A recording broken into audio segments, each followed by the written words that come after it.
warahmatullahi wabarakatuh. Perkenalkan, saya Elsa Tiarawati dengan NIM 194162862066067, kelas SD 19B, Program Studi Pendidikan Guru Sekolah Dasar Fakultas Keguruan dan Ilmu Pendidikan Universitas Buana Perjuangan Karawang.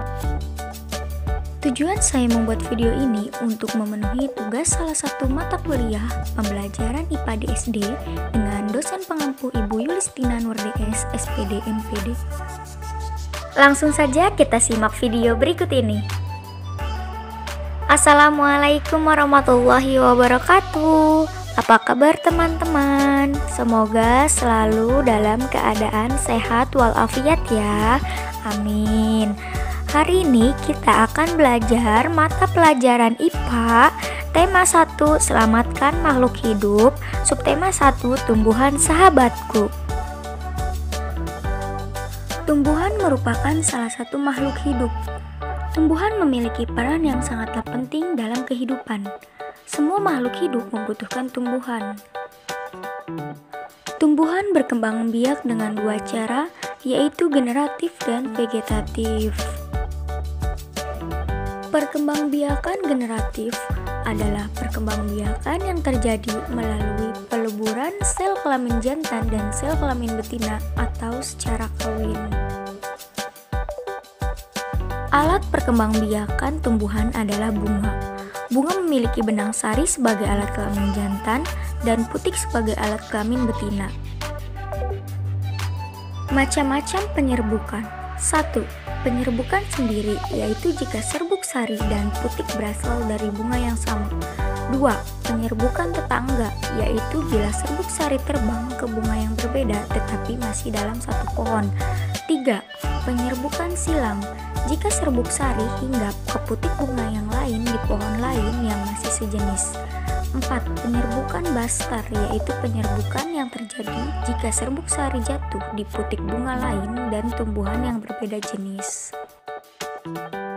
Bagian-bagian bunga, yang pertama ada tangkai bunga, kedua dasar bunga, ketiga bakal biji, keempat kelopak, kelima tangkai putik, keenam kepala putik, ketujuh benang sari, kedelapan kepala sari, dan yang terakhir ada mahkota.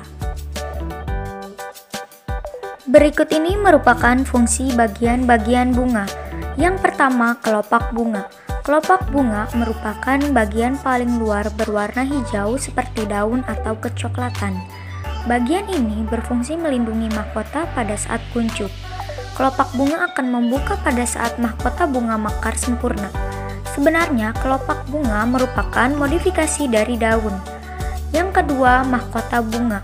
Mahkota bunga merupakan bagian paling mudah dikenali karena berukuran besar dan berwarna mencolok.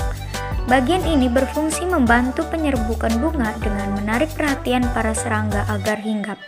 Selain itu, tugas mahkota juga melindungi alat reproduksi bunga, putik, dan benang sari. Yang ketiga, kepala putik. Salah satu bagian bunga yang tidak kalah penting adalah putik. Organ ini merupakan alat reproduksi bunga betina atau biasa disebut dengan ginosium. Oleh sebab itu, bagian ini mengandung sel-sel telur untuk bereproduksi. Bagian putik terletak pada tengah bunga dan terdiri dari 3 bagian, yaitu stigma atau kepala putik, stilus atau tangkai putik, dan ovarium atau bakal buah. Yang keempat, tangkai putik. Tangkai putik merupakan saluran penghubung antara kepala putik dan ovarium. Selain itu, tangkai putik berfungsi menyangga kepala putik agar bisa berdiri dan tetap pada posisinya. Bagian ini memiliki tabung serbuk sari yang digunakan untuk membantu proses pembuahan dengan mengantarkan polen ke bagian bakal buah. Yang kelima yaitu benang sari. Bunga memiliki 2 organ reproduksi yaitu putik dan benang sari. Bagian ini merupakan alat kelamin jantan yang terdiri dari anter atau kepala sari untuk menyimpan serbuk sari, polen atau serbuk sari untuk penyerbukan, dan filamen atau tangkai sari untuk membantu proses reproduksi. Benang sari bekerja dengan cara mikrosporangium dan spora haploid, yaitu pelepasan serbuk sari dengan bantuan agen penyerbukan seperti air, angin, atau serangga. Kemudian serbuk sari menempel pada putik bunga yang sama atau lainnya. Yang keenam, bakal biji. Bakal biji biasanya banyak ditemukan pada tumbuhan berbiji. Sedangkan pada bunga bakal biji berfungsi melindungi sel telur dan menjadi tempat pertemuan antara sel-sel telur yang akan dibuahi. Bakal biji letaknya di dalam bakal buah. Yang ketujuh yaitu bakal buah.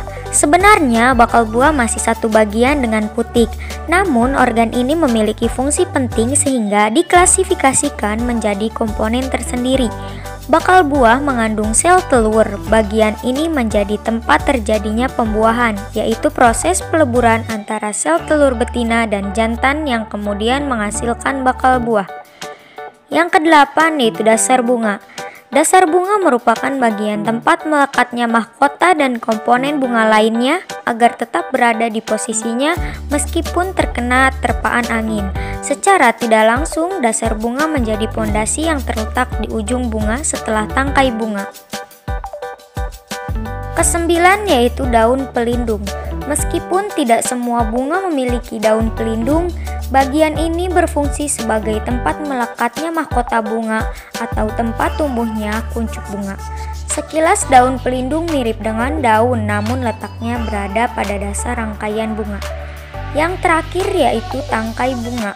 Sama seperti dasar bunga, tangkai berfungsi penyokong dan sebagai penghubung antara bunga dan ranting.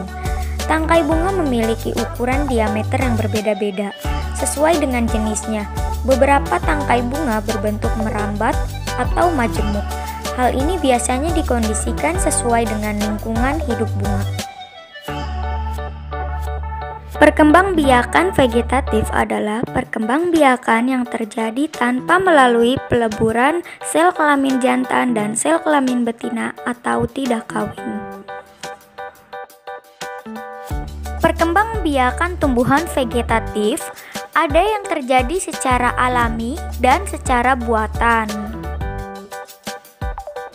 Perkembangbiakan vegetatif alami yaitu tunas, umbi lapis, umbi batang, umbi akar, geragi, akar tunggal atau rizom, dan spora.